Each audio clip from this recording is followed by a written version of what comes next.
Rainer Maria Rilke, Élégie de Duino, avec la chaleureuse autorisation du traducteur Gérard Signoret.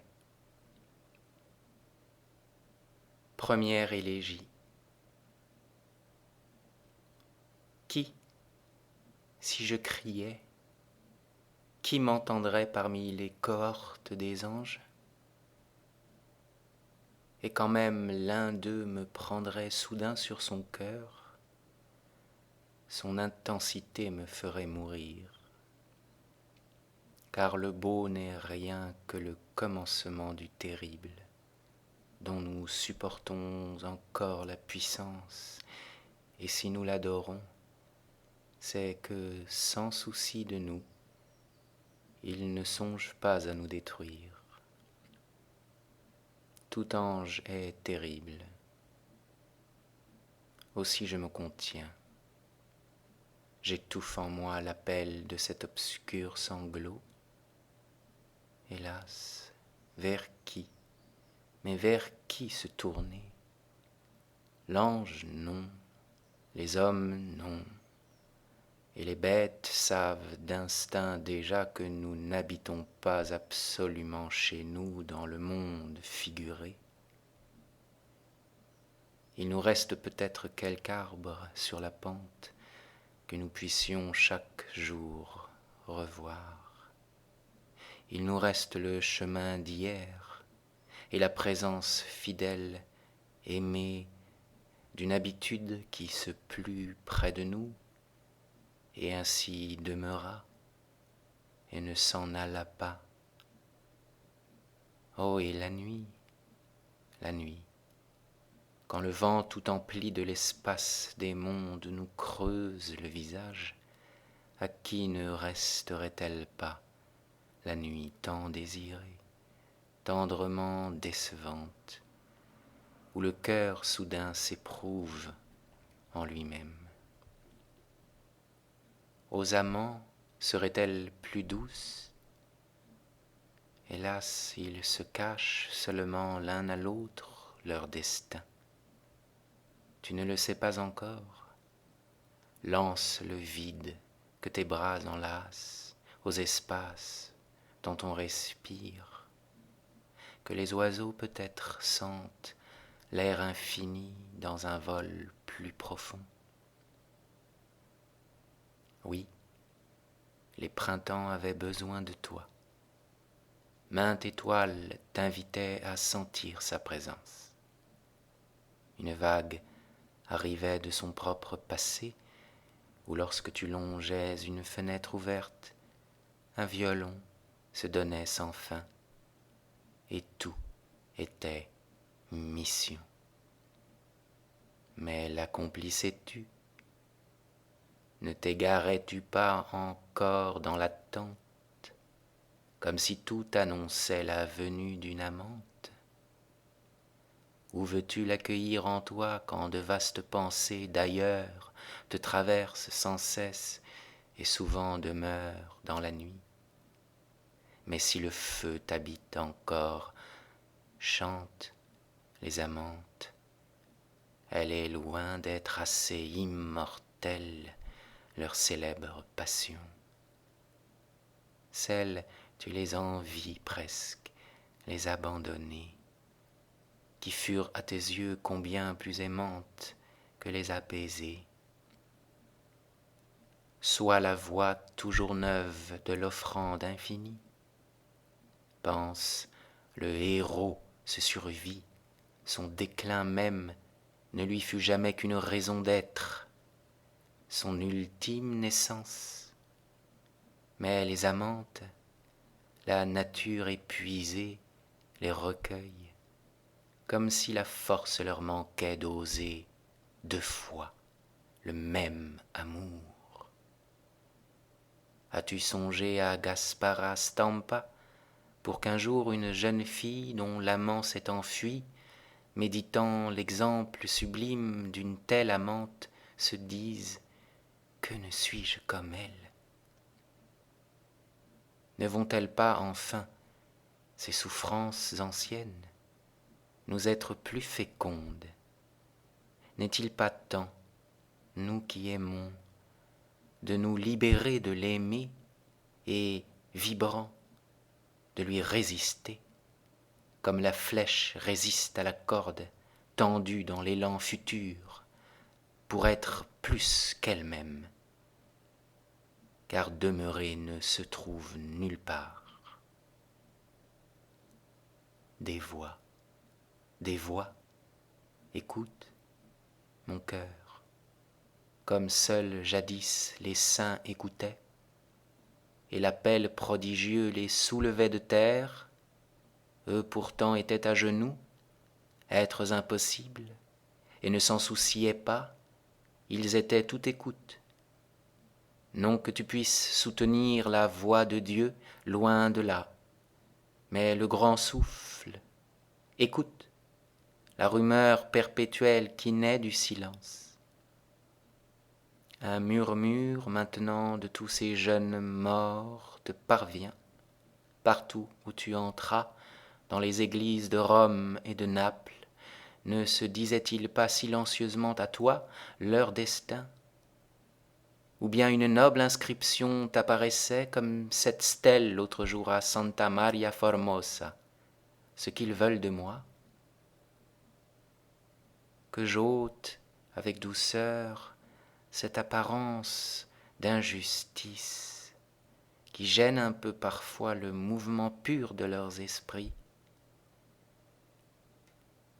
Sans doute il est étrange de ne plus habiter la terre, de ne plus suivre, à peine appris, ses usages, aux roses et à d'autres choses si pleines de promesses, de ne plus donner le sens de l'avenir humain, ce qu'on était, dans des mains infiniment craintives, de ne l'être plus, et son propre nom même, de l'abandonner, comme un jouet brisé, étrange, de ne plus désirer les désirs, étrange, tout ce qui était lié, de le voir flotter si librement dans l'espace, être mort est aride, et soudain quel chemin devant soi, avant d'apercevoir peu à peu une lueur d'éternité.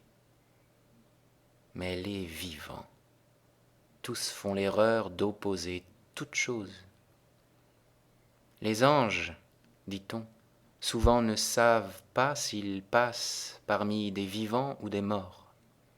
Le flot éternel entraîne par les deux royaumes tous les âges, sans fin avec soi, et ici et là, sa rumeur les couvre. Enfin, ils n'ont plus besoin de nous, les jeunes morts. On se déprend doucement du monde, comme on quitte peu à peu le sein maternel.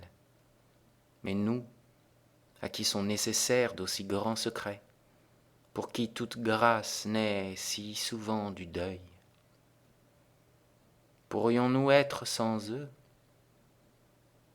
Est-elle vaine la légende d'autrefois, où pour pleurer l'inos, la musique inouïe traversa l'éternité glacée, et dans l'espace épouvanté, qu'un jeune homme, presque un dieu, quittait soudain pour toujours. Le vide devint cette vibration pure qui maintenant nous ravit, nous console et nous aide. Deuxième élégie. Tout ange est terrible, et cependant malheur à moi je vous appelle, oiseau presque mortel de l'âme, connaissant votre image. Où sont-ils les jours de Tobie, quand le plus radieux paraissait sur le seuil de la maison simple, juste un peu déguisé pour le voyage et n'ayant déjà plus rien d'effrayant, jeune homme aux yeux d'un autre, tandis qu'il le découvre avec curiosité. Si maintenant l'archange, le dangereux, surgissait des étoiles et faisait un seul pas vers nous, bondissant de toute sa hauteur, notre propre cœur nous tuerait. Qui êtes-vous? Perfection née, prodige de la création, ligne des cimes, rayon pourpre de l'aube apparu sur toute chose, pollen de la divinité déployée, fuseau de la lumière, galerie, marche, trône, clairière de l'être, emblème de la volupté, tumulte d'extase dans le cœur orageux et soudain, solitaire, miroir, qui rende chaque visage à l'éclatante présence de sa propre beauté. Car nous, notre vie sensible est fumée, hélas notre souffle nous fuit et nous consume, de flamme en flamme notre odeur s'use. Alors on peut nous dire, oui tu vis dans mon sang cette chambre, le printemps respire avec toi, et puis il ne peut pas nous retenir, nous passons en lui et autour de lui, et ceux-là qui sont beaux, oh qui les retient? L'éclat sans cesse quitte leur visage et s'éloigne. Telle la rosée de l'herbe matinale, ce qui est nous s'en va de nous, telle la chaleur d'un plat brûlant. Ô sourire, où maintenant? Ô regard lointain, chaude, pure vague en allée du cœur?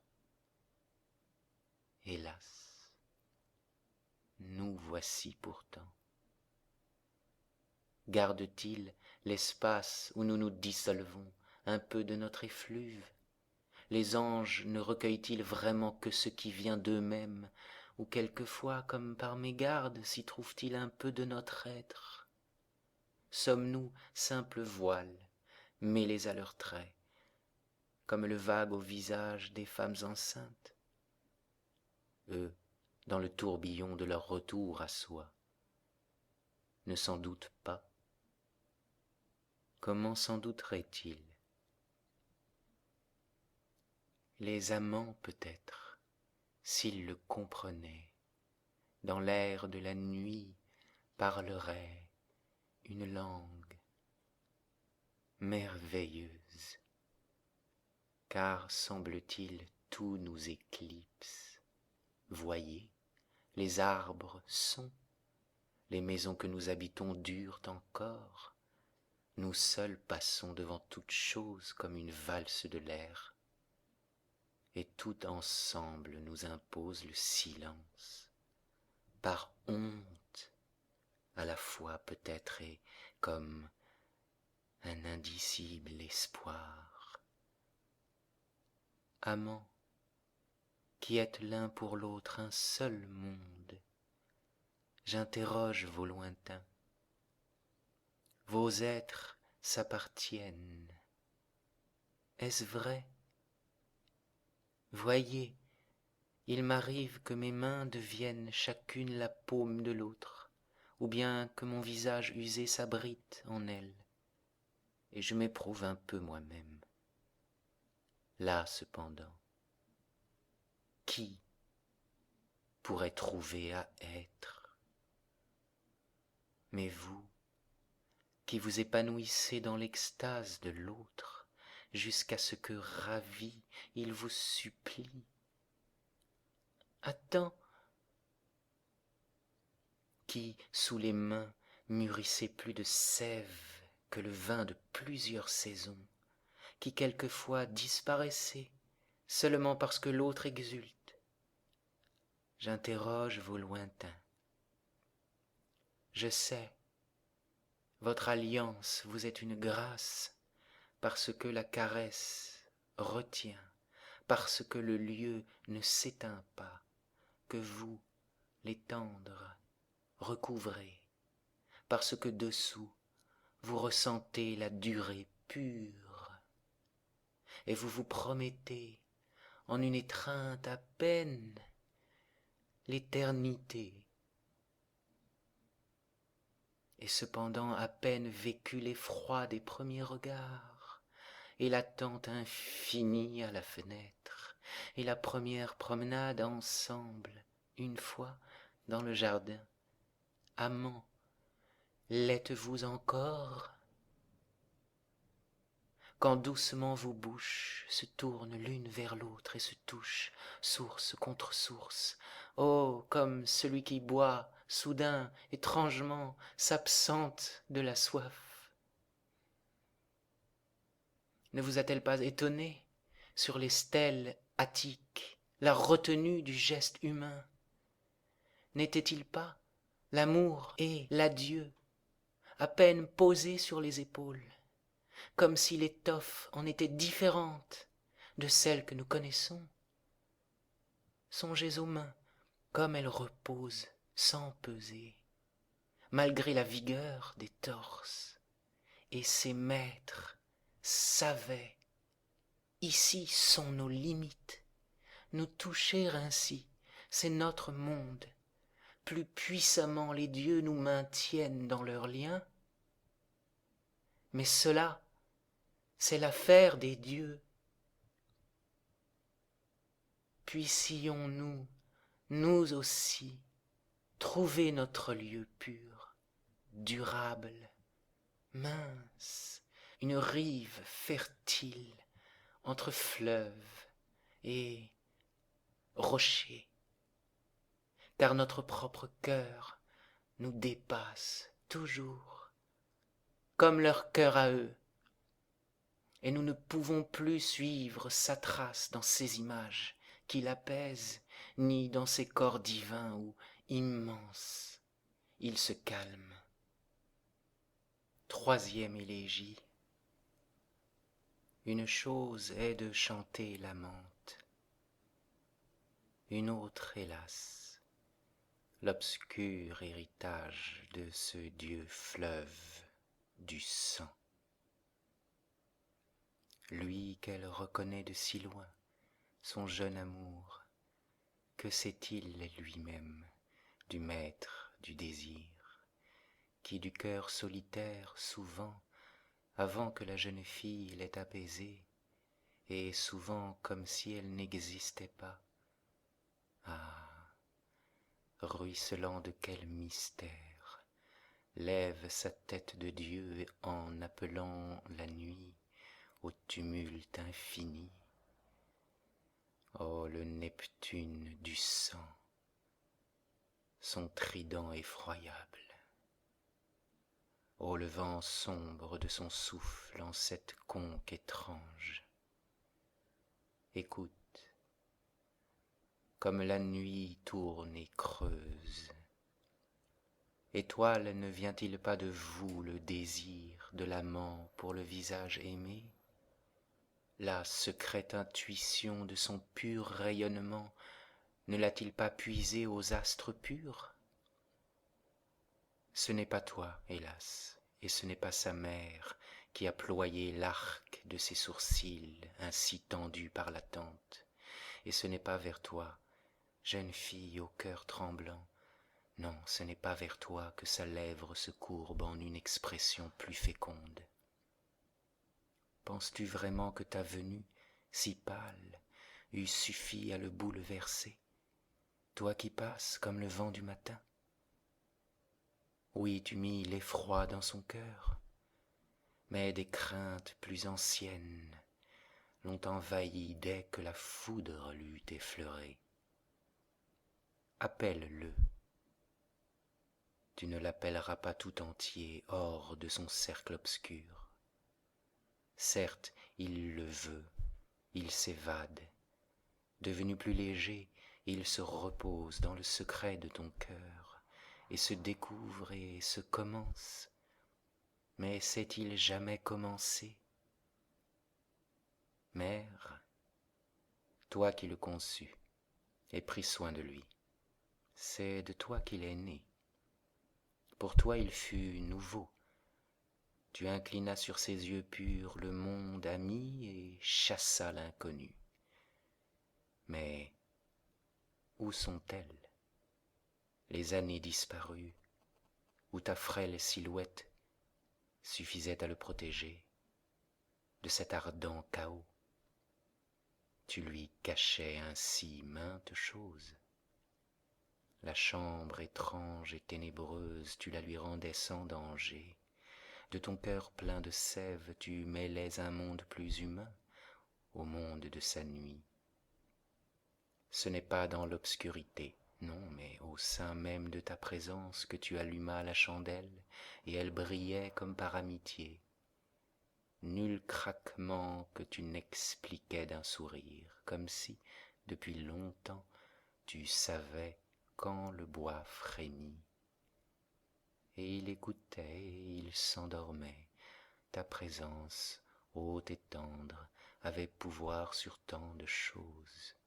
Derrière l'armoire, dans le manteau, son destin se glissait sans bruit, et flottant légèrement, son avenir tourmenté épousait les plis des rideaux.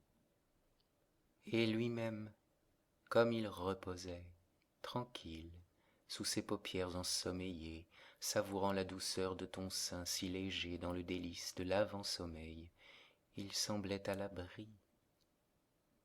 Mais en lui-même, qui le gardait, empêchait en lui-même l'afflux des origines. Ah, rien ne retenait le dormeur.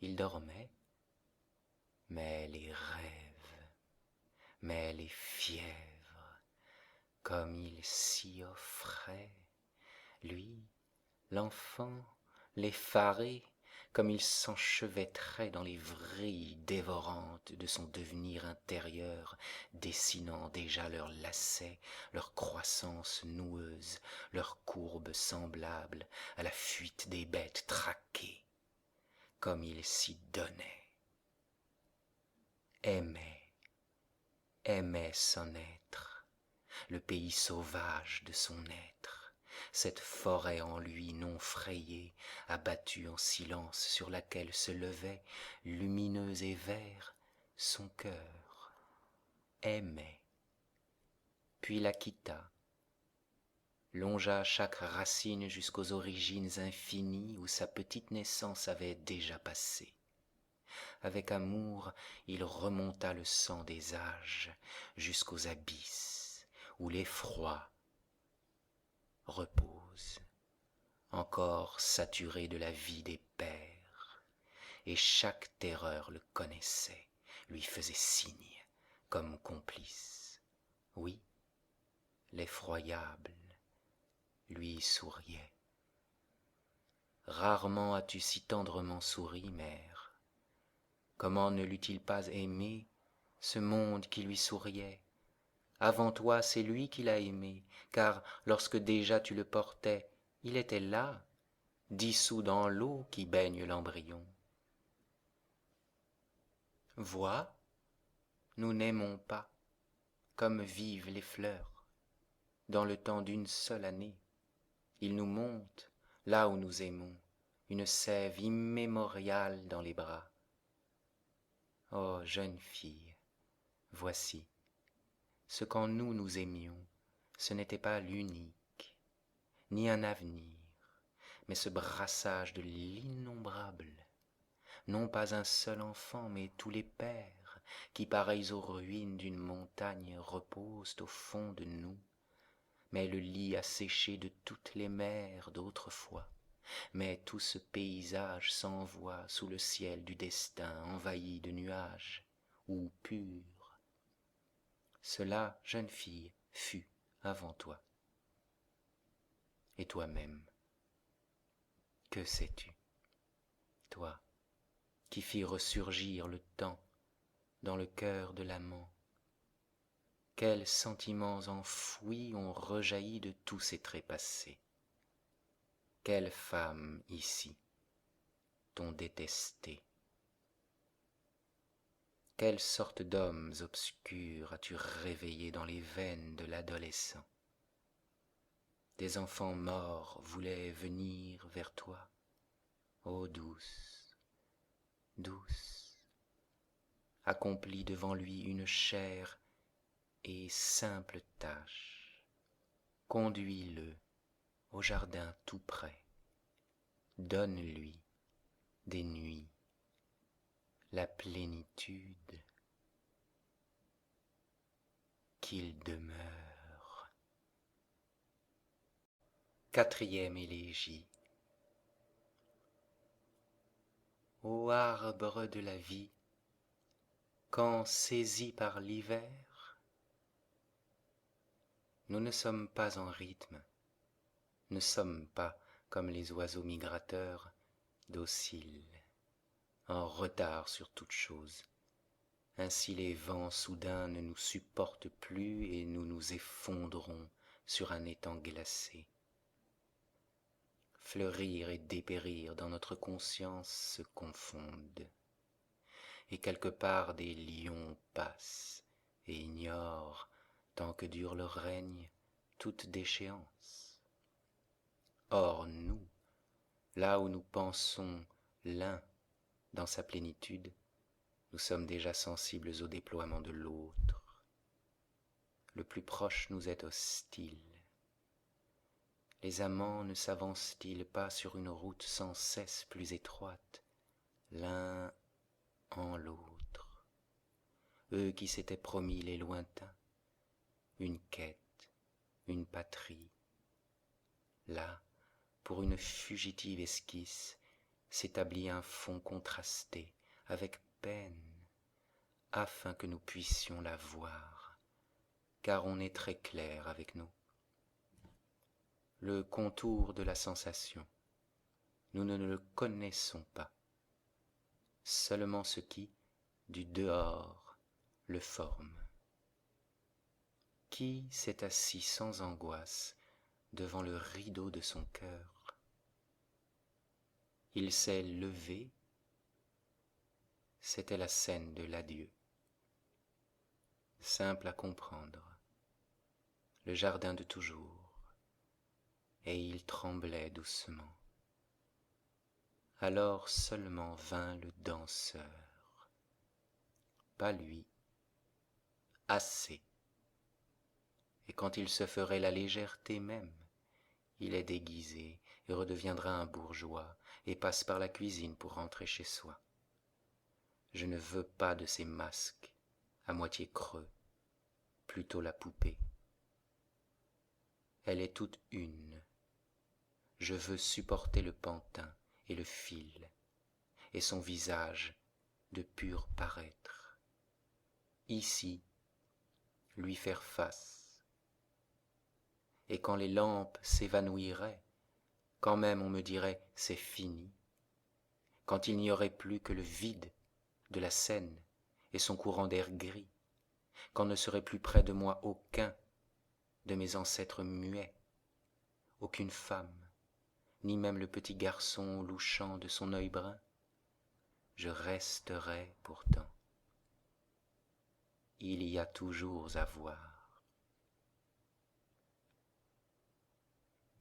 N'ai-je pas raison, toi qui à cause de moi connu l'amertume de la vie, goûtant la mienne, Père, les premières infusions confuses de ma vocation, tandis que je mûrissais, goûtant encore et toujours, et inquiet de la saveur laissée par un avenir si étrange, éprouvais mon regard brumeux.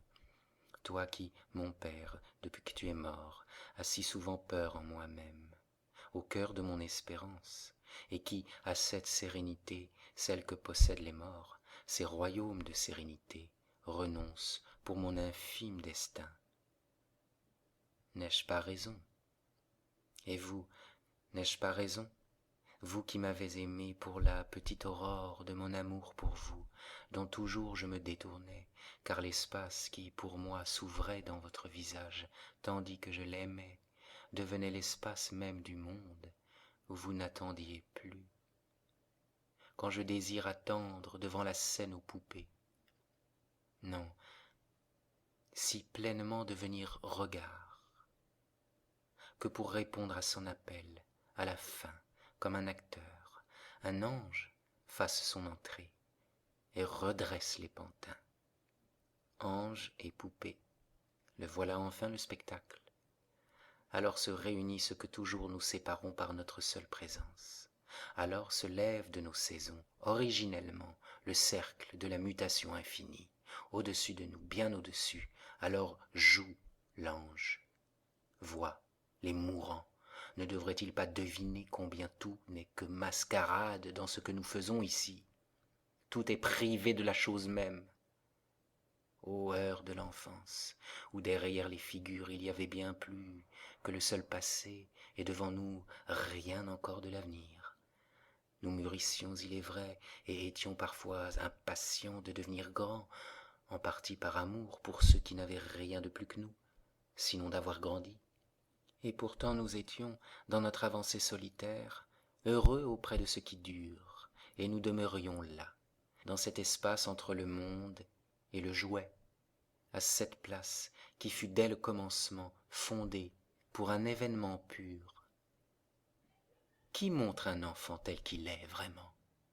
Qui lui donne sa vraie place dans la constellation et lui met dans la main la mesure de la distance? Qui creuse la mort de l'enfant dans un pain gris qui durcit, ou la lui laisse dans sa bouche ronde comme le trognon d'une belle pomme?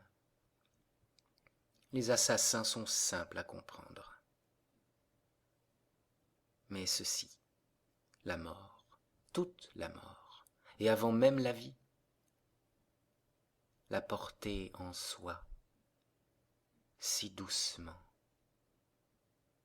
et ne pas en être méchant.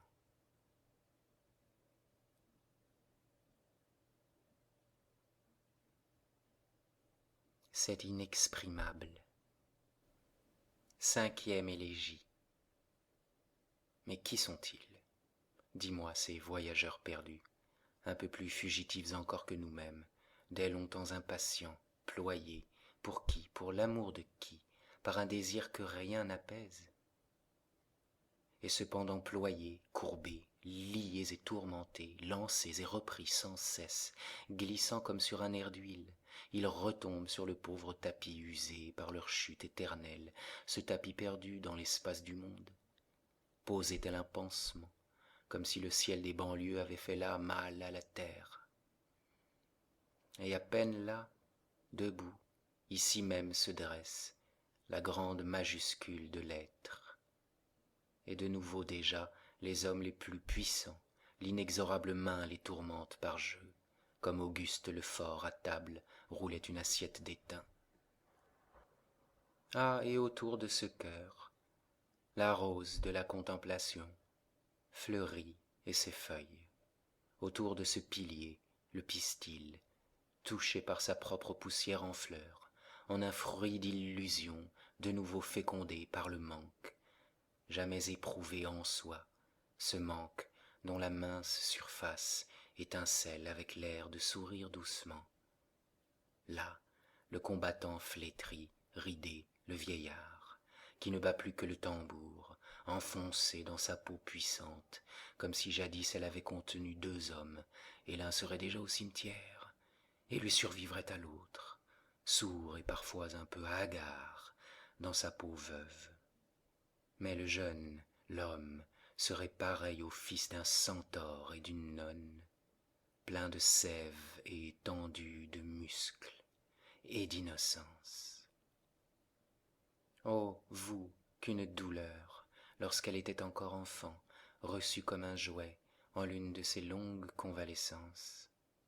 Toi, qui dans une chute, telle que seuls les fruits en connaissent, sans être mûrs, tombes 100 fois par jour de l'arbre du mouvement créé par tous, qui, plus rapide que l'eau, traverse en un instant printemps, été, automne, tombe et te cogne contre la tombe.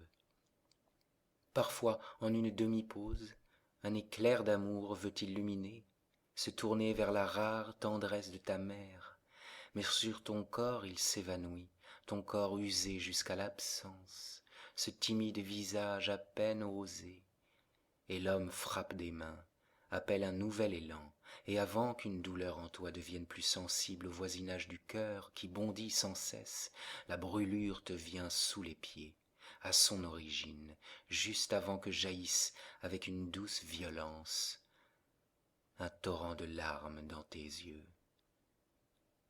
Et cependant, même aveuglé, le sourire. Ange, ô prends, cueille cette herbe aux petites fleurs miraculeuses, apporte un vase, protège-la, dépose-la parmi celles de ces joies qui ne nous sont pas encore accordées, sur l'urne charmante, célèbre-la par la parole d'une danse en fleurs, Subrisio saltat.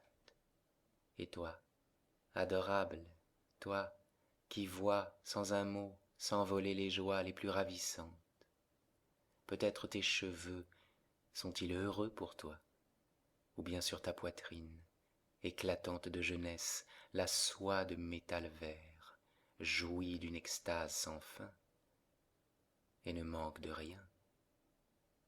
Toi, sans cesse différente sur toutes les balances de l'équilibre en jeu, fruit déposé de ce grand calme, en évidence sous les épaules. Le lieu, oh, où est-il? Je le porte en mon cœur, où ils étaient encore loin de pouvoir, s'abandonnaient encore l'un l'autre, comme les bêtes qui, cette fois, n'ont pas su s'aimer, où les poids sont restés pesants, où toujours malgré les baguettes qui tournent, les assiettes chancellent. Et soudain dans ce nulle part de la peine, soudain l'indicible lieu, où la pure indigence insaisissablement se transforme, se change en cet excès vide, où la suite infinie s'abolit, hors du nombre.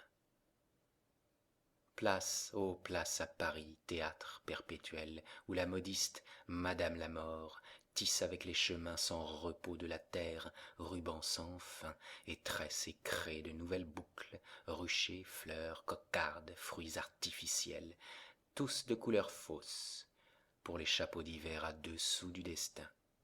Ange, il doit être une place que nous ne connaissons pas, où sur un tapis ineffable, les amants, qui jamais ici n'atteignent ce pouvoir, là seraient en eux-mêmes les radieuses figures de l'élan du cœur, les tours de la volupté, dès longtemps, où aucun sol ne fut jamais, appuyés seulement l'une sur l'autre, 2 échelles tremblantes, et le pourrait, devant le cercle des regards, des innombrables morts silencieux.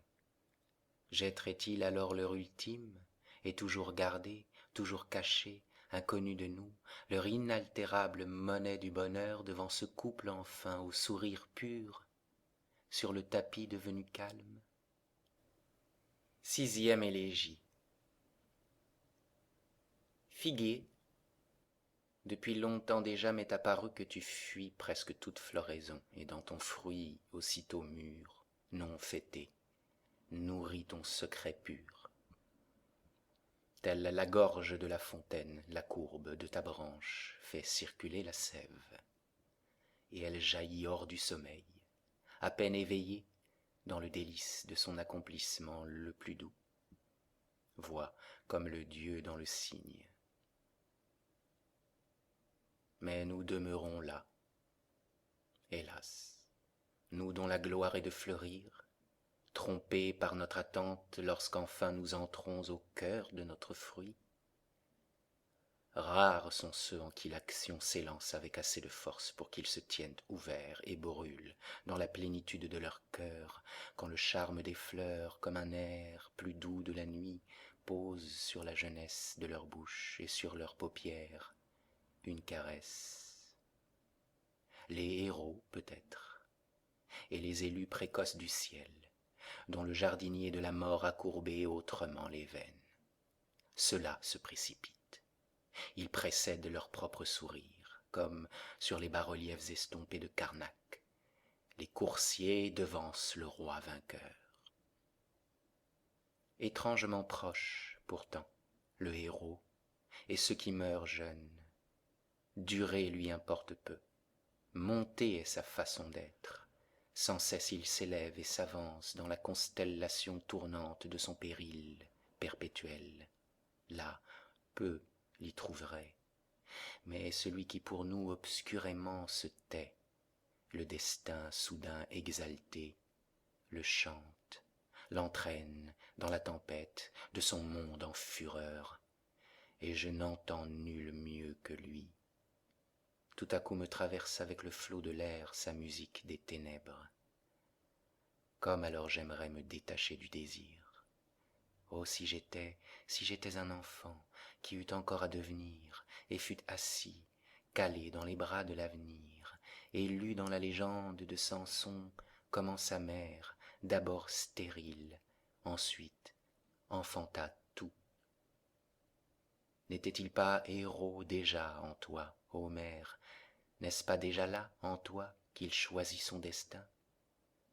Des milliers d'êtres dans ton sein remuaient et voulaient être lui, mais vois, il sut saisir et délaisser, choisir et pouvoir.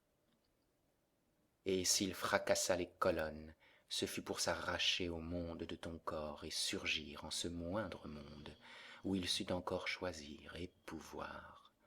Ô mère des héros, ô source des fleuves tonnants, vous, abîmes, où déjà s'élancent de la cime de leur cœur des jeunes filles en larmes, futures offrandes à ce Fils.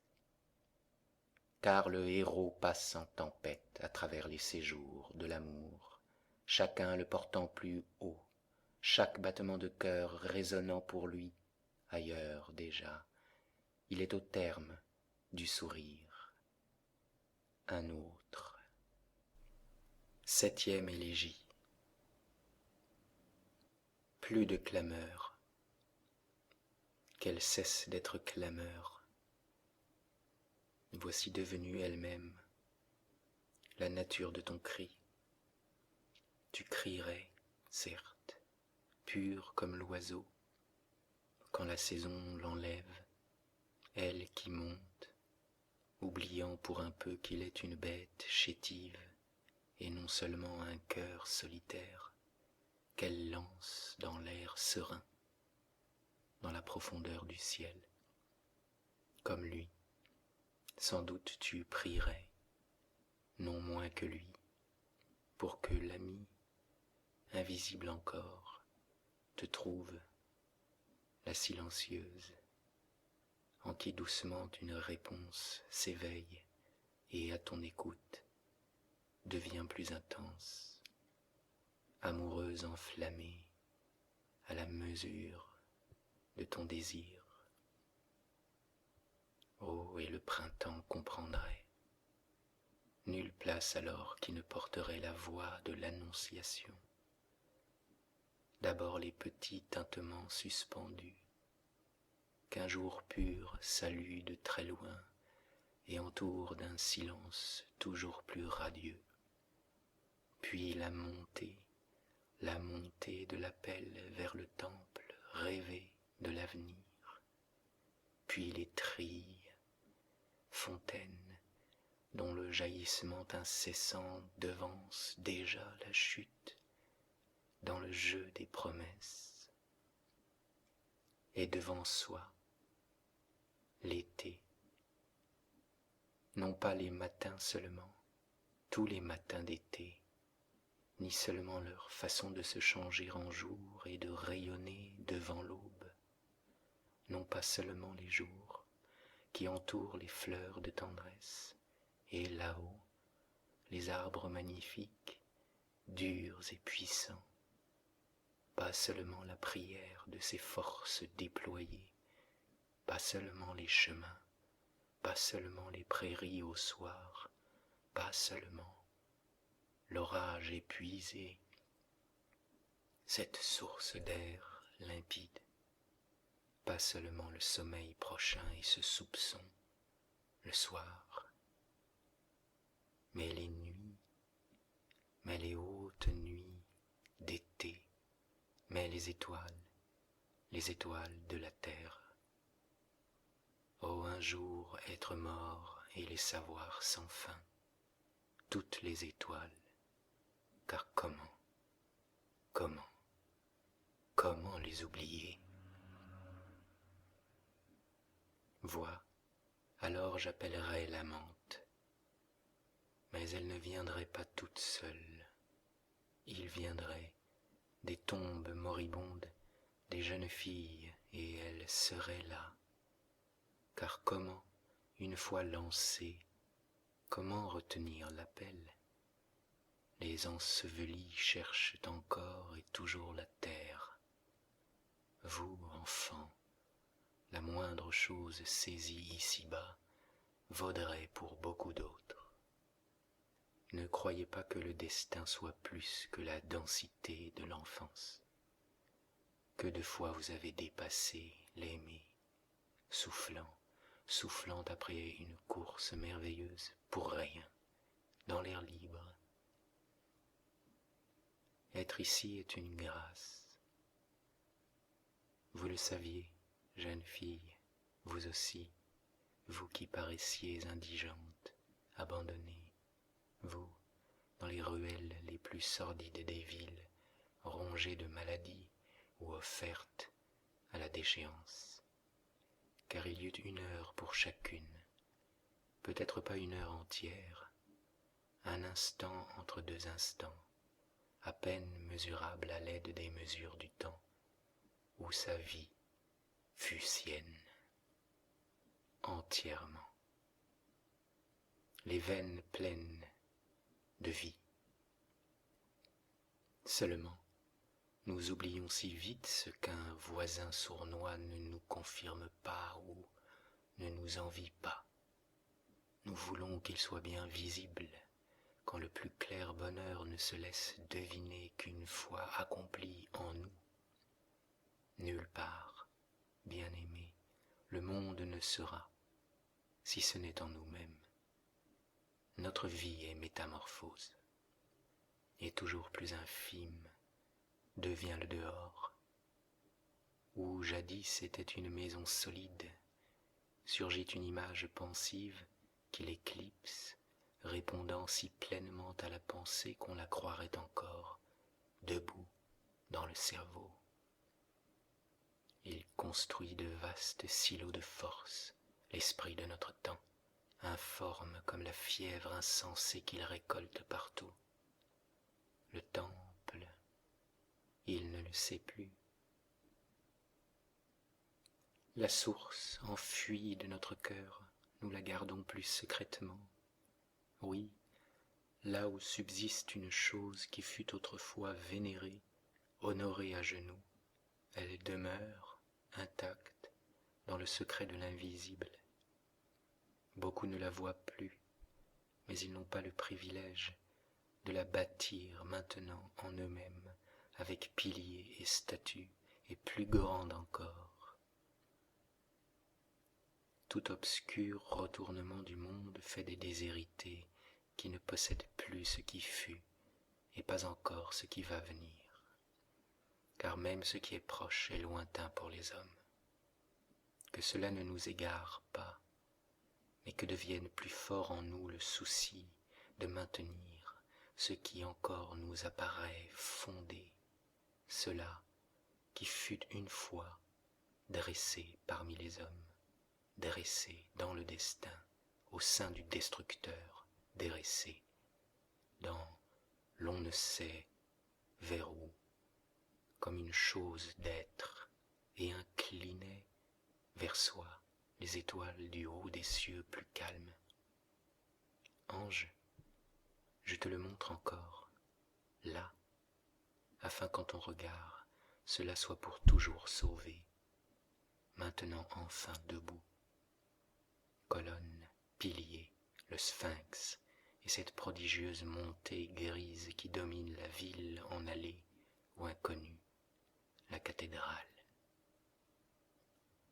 N'était-ce pas miracle? Admire, ô ange, car cela c'est nous, ô toi qui nous dépasses, dis-le que nous avons pu de telles choses. Mon souffle ne suffit pas à les célébrer. Ainsi, en dépit de tout, nous n'aurons pas laissé se perdre les espaces, ces dons du ciel, ces espaces qui sont notre vie, que leur immensité doit être terrifiante pour que des millénaires de notre sentiment ne l'aient pas épuisé. Mais une tour était haute. Est-ce vrai, ô ange? Elle l'était, haute, même à côté de toi. Chartres était haute, et la musique allait encore plus loin et plus haut que nous, ou même une seule amante, oh, seule à sa fenêtre la nuit, ne t'arrivait-elle pas à la hauteur des genoux? Ne crois pas que j'implore, ange, et même si je t'implorais, tu ne viendrais pas, car mon appel toujours est aussi un refus. Contre un flot si puissant tu ne peux t'avancer. Un bras tendu, semblable est mon appel, et sa main haute, ouverte pour saisir, demeure devant toi, ouverte comme une défense et un défi, insaisissable, immense. 8e élégie. Tous les yeux de tout ce qui vit voient dans l'ouvert. Seuls nos yeux sont comme retournés, posés autour de tout comme des pièges, scellant toute ouverture. Ce qui se tient dehors ne nous est donné qu'à travers le regard des bêtes, car déjà le tout jeune enfant nous le retournons et le forçons à regarder derrière dans le reflet, non dans l'ouvert, qui demeure si profond dans le visage des bêtes, libre de mort. Nous ne voyons qu'elle. La bête libre a toujours son déclin derrière elle, et devant elle Dieu, et lorsqu'elle va, elle va dans l'éternité, comme vont les fontaines. Nous n'avons jamais, pas un seul jour, le pur espace devant nous, où les fleurs sans fin s'épanouissent. C'est toujours le monde et jamais le nulle part, sans néant, le pur, vierge de tout regard, que l'on respire et sait infiniment, et sans vouloir le posséder. Un enfant soudain s'y retrouve perdu en silence et en est bouleversé. Ou quelqu'un meurt et il est ça. Car proche de la mort, on ne voit plus la mort. On fixe un là-bas, devant soi, avec peut-être ce grand regard des bêtes.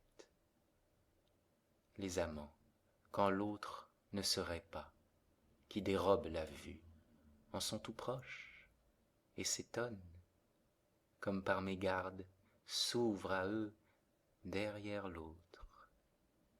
Mais lui, on ne le franchit pas, et il retourne au monde. Toujours tourné vers le visible, nous ne voyons sur lui que le reflet du libre, obscurci par nous-mêmes. Ou bien il faut qu'une bête, un être silencieux, lève les yeux, calmement passe à travers nous. Le destin c'est ceci, être face et rien d'autre, et toujours face. S'il y avait une conscience semblable à la nôtre, dans la bête insoucieuse qui, du chemin d'en face, vient à notre rencontre, c'est elle qui nous retournerait, nous guiderait, mais son être lui est infini, non lié et sans regard sur soi, pur, comme sa façon de voir. Et là où nous voyons l'avenir, elle voit tout, et elle-même dans tout, et à jamais sauvée. Et cependant, il y a, dans cette bête chaude et attentive, le poids et le souci d'une grande mélancolie, car elle aussi porte toujours en elle ce qui souvent nous envahit,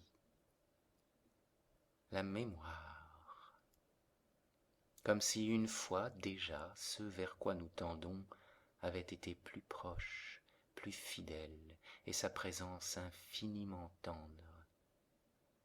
Ici tout est absence, là-bas tout était souffle, après ce lieu natal, l'autre est pour elle une terre incertaine et violente.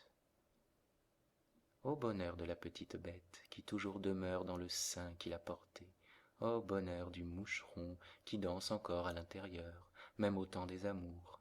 Le sein est tout. Et vois le vol fragile de l'oiseau, lui qui par sa naissance sait presque les deux mondes. Il ressemble à l'âme d'un Étrusque, enfui d'un mort et qu'un espace s'accueille, bien que la figure du gisant le recouvre. Et quel émoi pour celui qui doit, au sortir de l'œuf, prendre son envol? Comme effaré devant lui-même, il sillonne l'air, comme lorsque une fêlure fend une tasse. Ainsi passe le sillage de la chauve-souris dans la porcelaine du soir. Et nous, spectateurs, toujours et partout, tournés vers tout et jamais au-delà, nous submergés, nous mettons de l'ordre, tout se brise, nous recommençons et nous nous brisons.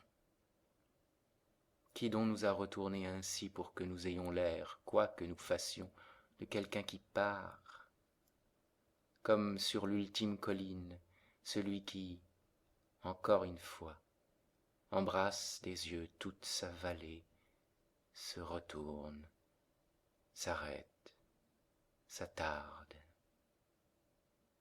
Ainsi nous vivons et nous disons sans cesse adieu. 9e élégie.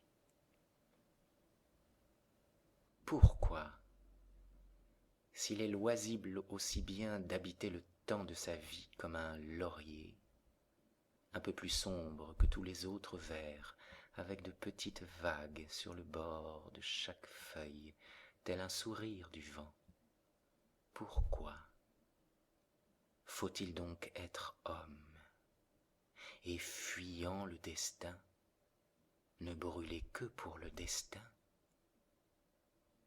Oh, non pas à cause du bonheur, cette faveur fugitive d'une défaite prochaine, non par curiosité ou pour former le cœur qui dans le laurier serait aussi, mais parce qu'être ici, c'est beaucoup, et que toute chose d'ici, semble-t-il, a besoin de nous, cet éphémère qui étrangement nous appelle, nous, les plus éphémères, une fois chaque chose, une fois seulement, une fois, et pas plus, et nous aussi une fois, jamais une autre,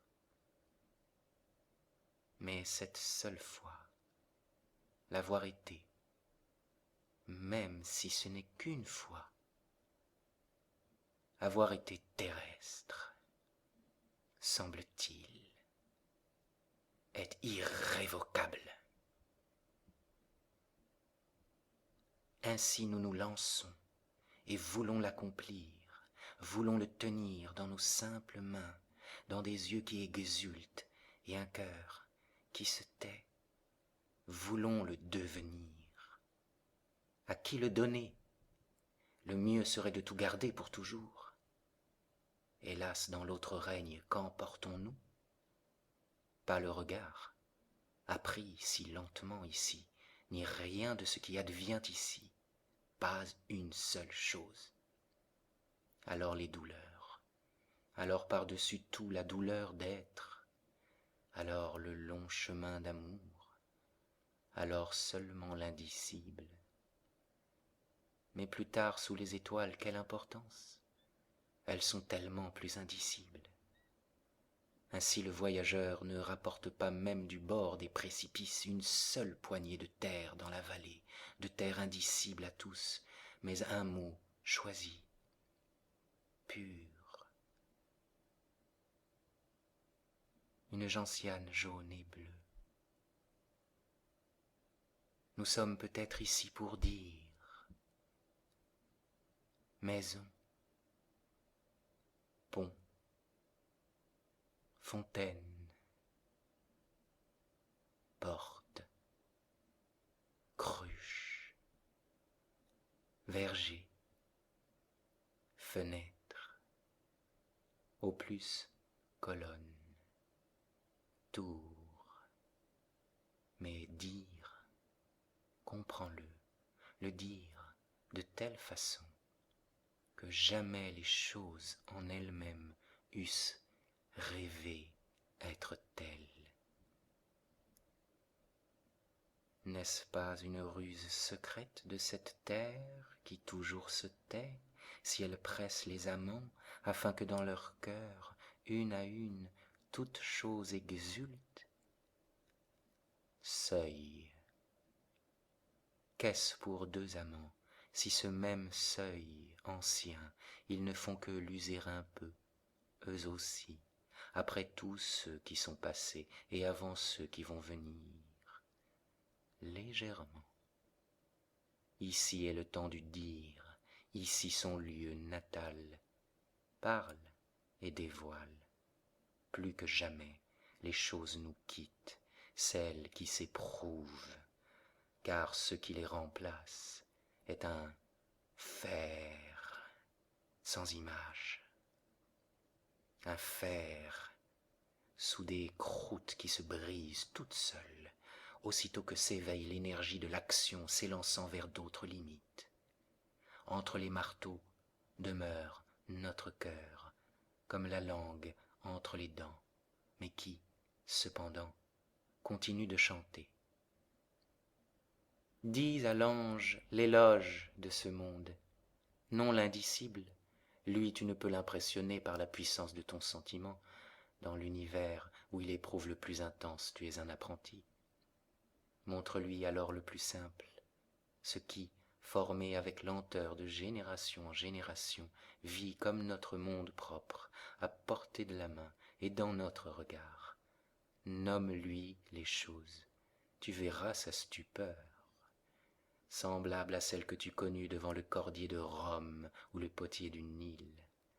Montre-lui comme une chose peut-être heureuse et innocente et nôtre, comme la plainte douloureuse elle-même devient une forme pure, aide comme une chose ou s'achève en chose, et là-bas, merveilleuse, s'échappe du violon, et ces choses qui vivent de leur déclin comprennent que tu les célèbres.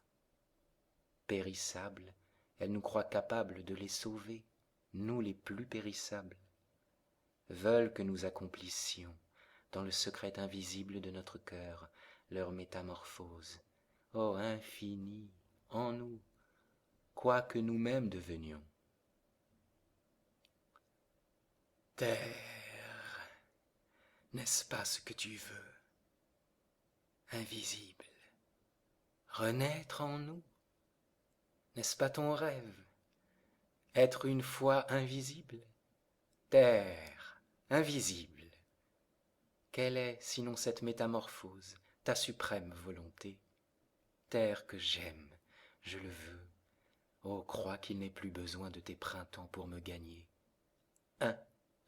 Un seul est déjà trop pour le sang. Sans nom je t'appartiens depuis longtemps. Toujours tu fus dans la mesure, et ta plus sainte découverte est la mort reconnue. Vois, je vis. De quoi? Ni l'enfance, ni l'avenir ne deviendront moins vastes. Une innombrable vie me jaillit dans le cœur. 10e élégie.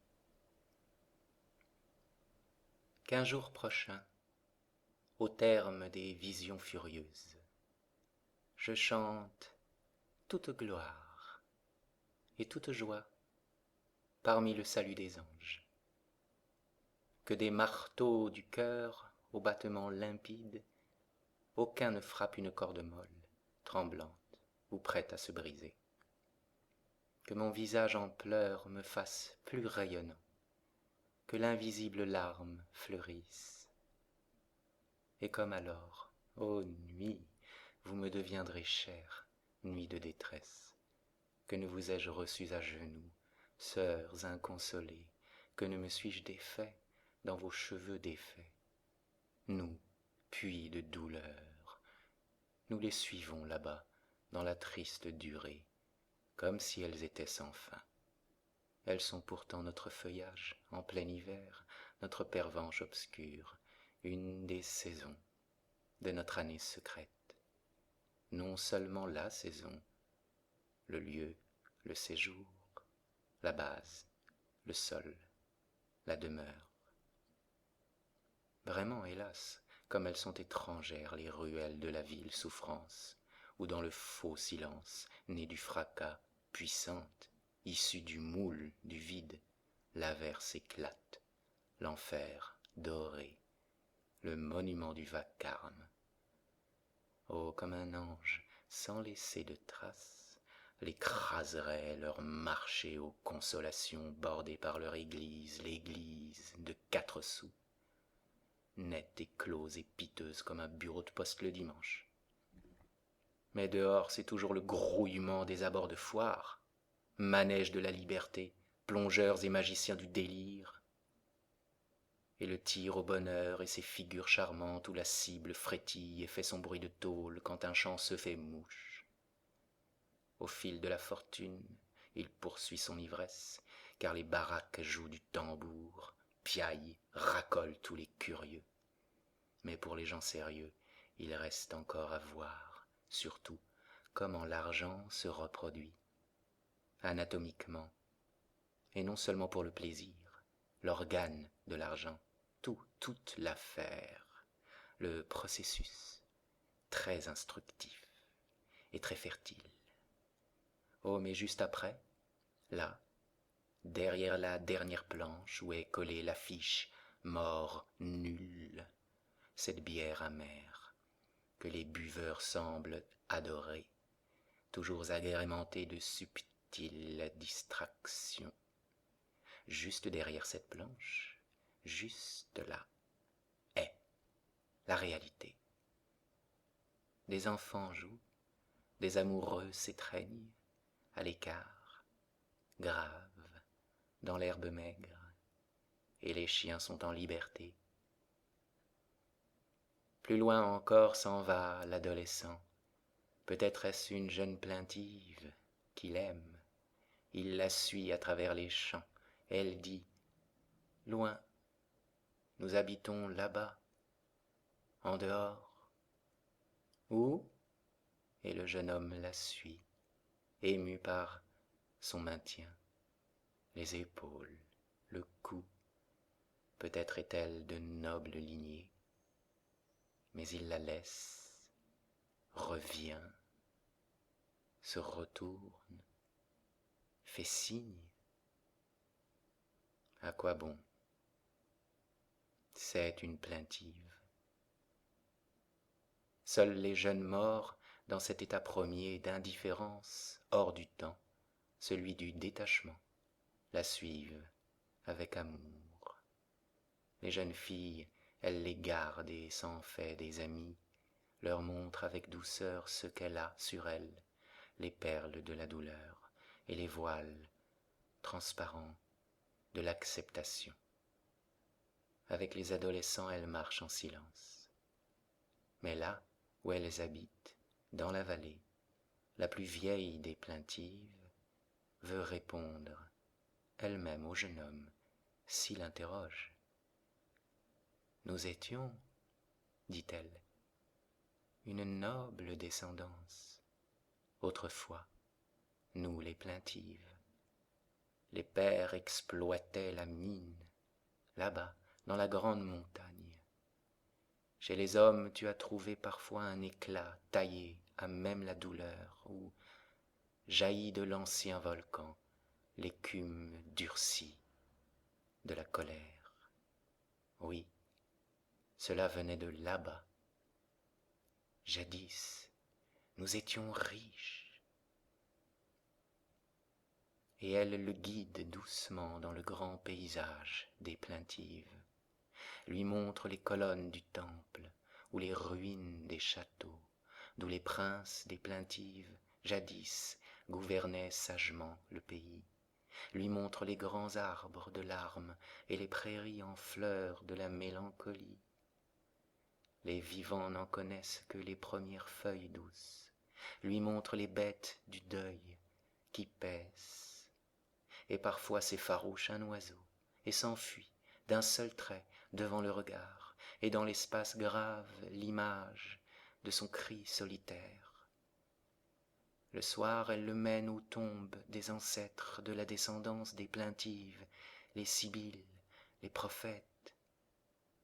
Mais à la nuit tombée, ils vont d'un pas plus doux, et bientôt, tel un lever de lune, le monument funèbre qui veille sur toute chose, frère de celui du Nil, le Sphinx, souverain, le visage de la chambre close en silence. Et ils admirent la tête couronnée qui pour toujours, silencieuse, a posé le visage de l'homme sur la balance des étoiles. Mais son regard ne le voit pas, ivre encore de la mort éclose. Mais elle, sa vue, longeant le bord du Pschent, est farouche la chouette. L'oiseau, frôlant d'un long vol pâle, la joue à la courbe plus mûre, dessine avec douceur dans la nouvelle écoute du mort, sur une double feuille grande ouverte, l'ineffable contour. Et plus haut, les étoiles, nouvelles, les étoiles du pays des larmes, lentement les nomme la plaintive. Ici, vois, le cavalier, le bâton, et cette constellation plus dense s'appelle la couronne de fruits. Puis plus loin vers le pôle, le berceau, le chemin, le livre ardent, la poupée, la fenêtre. Mais dans le ciel du sud, pur comme au cœur d'une main bénie, le grand M étincelant, qui signifie les mers. Mais le mort doit poursuivre, et en silence, la plus vieille des plaintives le mène au seuil de la vallée, où resplendit au clair de lune la source de la joie. Avec vénération, elle la nomme et dit: chez les hommes, elle est un fleuve d'extase. Ils sont au pied de la montagne, et là, elle l'entoure de ses bras et pleure. Seul il s'en va vers les cimes de la douleur pure, et pas une fois son pas ne sonne dans le silence du destin.